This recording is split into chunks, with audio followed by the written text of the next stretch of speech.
minggu lalu di seluruh dunia. Teman-teman, ini adalah seri baru di saluran saya.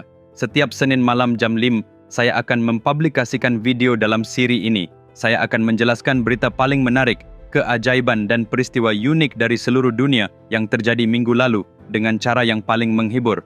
Saya berharap Anda akan terus mendukung seri ini. Jadi, mari kita selami isinya. Nomor 1, pendiri Telegram, Pavel Durov, memiliki 100 anak di 12 negara, semuanya tanpa menikah. Kedengarannya luar biasa, bukan? Pavel saat ini berusia 39 tahun. Saat ia berusia 24 tahun, sahabatnya mendekatinya untuk meminta bantuan karena ia tidak bisa memiliki anak. Setelah diyakinkan oleh temannya, Pavel memutuskan untuk mendonorkan spermanya. Setelah beberapa waktu, temannya memiliki seorang bayi dan kebahagiaan dalam keluarga temannya adalah sesuatu yang tidak akan pernah bisa dilupakan oleh Pavel. Sejak saat itu, setiap kali ada orang yang tidak bisa memiliki anak dan membutuhkan donor sperma, Pavel melangkah maju. Ia menjadi ayah bagi banyak anak dan melihat kebahagiaan di mata orang tua mereka. Namun, karena beberapa alasan pribadi, ia kini berhenti mendonorkan sperma. Ia bahkan menulis tentang hal itu di Telegram, menyebutkan bahwa ia ingin meningkatkan kesadaran tentang donasi sperma. Nomor 2, Perdana Menteri Bangladesh, Sheikh Hasina, telah melarikan diri ke India karena adanya ancaman terhadap nyawanya. Untuk memahami alasannya, Anda perlu mengetahui sedikit sejarah. Bangladesh pada awalnya dikenal sebagai Pakistan Timur, sebuah bagian dari negara yang memisahkan diri dari India pada tahun 1947. Pada saat itu, Pakistan Barat, yang merupakan Pakistan saat ini, dan Pakistan Timur, yang merupakan Bangladesh, adalah bagian dari satu negara. Ayah Sheikh Hasina, Sheikh Mujibur Rahman, mendirikan sebuah partai politik yang disebut Liga Awami. Meskipun Pakistan Timur dan Barat terpisah secara geografis, pemilihan umum diadakan bersama dan pemerintahannya disatukan. Dalam pemilu yang diadakan pada 17 Desember 70, Sheikh Mujibur Rahman memenangkan hampir semua kursi di Pakistan Timur. Sementara itu, beberapa kandidat mengikuti pemilu di Pakistan Barat, tetapi masing-masing hanya memenangkan beberapa kursi. Berdasarkan hasil tersebut, Sheikh Mujibur Rahman seharusnya menjadi Perdana Menteri di Pakistan Timur dan Barat. Tetapi dominasi penduduk berbahasa Urdu di Pakistan Barat atas orang Bengali di Pakistan Timur sangat signifikan. Militer Pakistan tidak dapat menerima kemenangan Sheikh Mujibur Rahman dan dengan tegas menolak untuk mengizinkannya menjadi Perdana Menteri. Pada bulan Maret, setelah 3 bulan perundingan, Sheikh Mujibur Rahman mendeklarasikan Pakistan Timur sebagai negara merdeka bernama Bangladesh. Sebagai tanggapan, militer Pakistan mengirim pasukan untuk merebut kembali Bangladesh, yang menyebabkan perang selama 9 bulan yang menewaskan 3 juta orang. Bangladesh meminta bantuan India, dan hanya dalam waktu 11 hari, militer India berhasil mengalahkan tentara Pakistan dan mengamankan kemerdekaan Bangladesh pada tahun 1947. Selama perang 9 bulan, banyak orang mengorbankan nyawa mereka untuk mendukung Partai Liga Awami dan untuk kemerdekaan negara ini. Untuk menghormati pengorbanan ini, Sheikh Mujibur Rahman mengumumkan reservasi 30% untuk keluarga para syuhada. Semuanya berjalan dengan baik untuk sementara waktu, namun seiring berjalannya waktu, tingkat melek huruf meningkat. Tentu saja, jumlah pekerjaan seharusnya meningkat, namun alih-alih pekerjaan diberikan atas dasar prestasi, pekerjaan itu diberikan atas dasar pemesanan. Hal ini membuat para siswa bertanya, bagaimana dengan nasib mereka yang benar-benar berbakat? Akibatnya, para mahasiswa turun ke jalan sebagai bentuk protes. Setelah bertahun-tahun protes dan ratusan kematian, Sheikh Hasina akhirnya membatalkan reservasi ini pada tahun 1918. Namun, keluarga dari mereka yang berjuang untuk kemerdekaan Bangladesh membawa masalah ini ke pengadilan dan berhasil membatalkan keputusan tersebut. Hal ini memicu kembali kerusuhan dan situasi menjadi tidak terkendali. Kekerasan dan kekacauan yang terjadi begitu parah sehingga Mahkamah Agung harus turun tangan dan mengurangi reservasi 30% menjadi 5%. Meskipun demikian, kemarahan para siswa tidak mereda. Seluruh negara Bangladesh hancur dalam kekacauan tersebut. Mahkamah Agung menjadwalkan sidang pada tanggal 8 Agustus, menjanjikan putusan yang menguntungkan semua pihak. Bahkan saat itu, masyarakat tidak berhenti.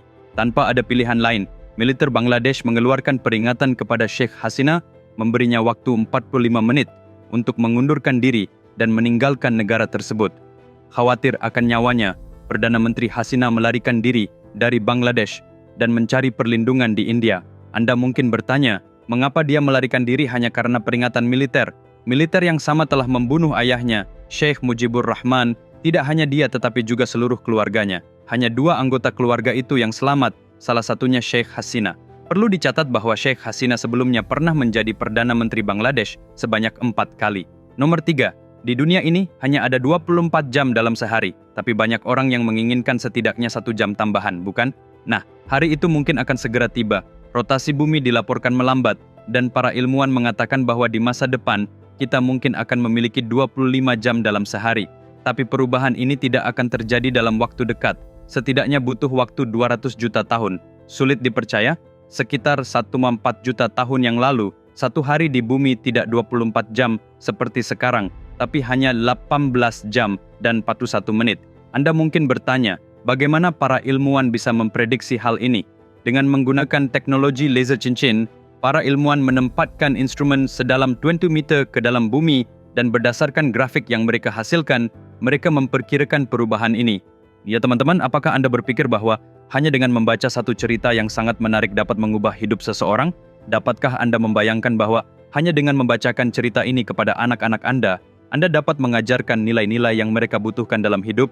Apakah menurut Anda, setiap masalah yang Anda hadapi atau yang akan Anda hadapi dalam hidup dapat diselesaikan dengan membaca sebuah cerita? Ya, itu mungkin. Dengan kisah epik terbesar yang pernah diceritakan dalam sejarah umat manusia, The Mahabharata. Kisah ini 100 kali lebih besar dari film blockbuster manapun. Ini adalah sebuah tantangan. Kisah lengkap dari Mahabharata yang ditulis oleh Vikramaditya tersedia dalam 2 jilid, baik dalam bentuk buku maupun e-book di Amazon dan 43 toko online lainnya. Buku ini tersedia dalam 54 bahasa di seluruh dunia. Tautan-tautan ada dalam deskripsi di bawah video ini, jadi pesanlah salinannya sekarang. Karena ini bukan hanya sebuah buku, ini adalah perpustakaan kebijaksanaan untuk hidup Anda. Nomor 4, di Wayanad, Kerala, banjir dan tanah longsor merenggut nyawa orang-orang ketika mereka sedang tidur, tanpa menyadari bahwa itu adalah malam terakhir mereka. Sebelum ada yang dapat memahami apa yang terjadi pada malam itu, 308 nyawa melayang. Jika Anda melihat lebih dekat pada Kerala, Anda akan melihat bahwa hampir seluruh negara bagian ini terletak di dalam Western Ghats. Tanah longsor dan erosi tanah merupakan hal yang biasa terjadi di Ghats ini, mengingat sifat alami mereka. Pada hari banjir melanda Wayanad, terjadi hujan lebat yang sangat deras dan menakutkan dengan curah hujan yang tercatat mencapai hampir 2 kaki. Kekuatan air yang sangat besar menyebabkan tanah di kaki pegunungan terkikis, melemahkan tanah dan memicu tanah longsor. Tempat di mana hujan mulai turun berada pada ketinggian 2000 meter di atas permukaan laut. Desa Mundakai yang terendam banjir terletak 1000 meter di bawahnya. Bayangkan kehancuran yang disebabkan oleh bebatuan dan air yang meluncur menuruni lereng dengan kemiringan 45 derajat dari ketinggian tersebut. Kecepatan banjir begitu besar sehingga jembatan-jembatan tersapu, rumah-rumah hancur dan seluruh desa musnah. Ekosistem Ghats Barat menerima curah hujan sekitar 2 meter per tahun. Pada tahun 2011, Madhav Gadgil, Kepala Departemen Ekologi Ghats Barat, merekomendasikan agar pemerintah menyatakan Ghats Barat sebagai zona yang peka terhadap lingkungan. Hal ini akan mencegah pembangunan baru seperti rumah, resort, dan hotel. Seandainya mereka mendengarkan hal ini juga akan mengarah pada pelarangan penambangan pasir ilegal dan pembukaan lahan untuk kepentingan pertanian, serta pembangunan jalan raya dan jalur kereta api. Gadgil memperingatkan bahwa setiap gangguan di daerah tersebut akan mengakibatkan kerusakan yang signifikan. Terlepas dari peringatan ini, pemerintah berturut-turut telah mengabaikan rekomendasinya. Kelalaian ini telah menimbulkan konsekuensi yang serius. Pada tahun 2018, banjir di Kerala merenggut 483 nyawa. Tahun berikutnya, pada tahun 1916, tanah longsor di Putumala, Wayanad menewaskan 17 orang. Pada tahun 2021, hujan lebat menyebabkan lebih banyak tanah longsor, menewaskan 53 orang. Pada tahun 2022, tanah longsor lainnya menelan 18 korban jiwa. Dan sekarang, di tahun 2024, 308 orang telah kehilangan nyawa mereka akibat tanah longsor. Jadi mari kita berdoa untuk Kerala. Nomor 5, Sunita Williams telah terdampar di luar angkasa selama lebih dari 50 hari. Karena kurangnya gravitasi di luar angkasa, kepadatan mineral dalam tubuhnya telah menurun dengan laju suatu hingga 1 ton mile per bulan. Sunita Williams dan seorang ilmuwan lain bernama Butch Wilmore pergi ke luar angkasa pada tanggal 5 Juni lalu ke Stasiun Luar Angkasa International (ISS). Mereka memiliki misi yang seharusnya hanya berlangsung selama 9 hari. Rencananya, mereka akan menyelesaikan tugas mereka dan kembali pada tanggal 14 Juni. Namun, ketika mereka akan berangkat, kebocoran gas helium dalam kapsul Boeing Starliner menyebabkan masalah pada pendorong kendali pemandu. Berbagai masalah teknis ini membuat mereka tidak dapat kembali.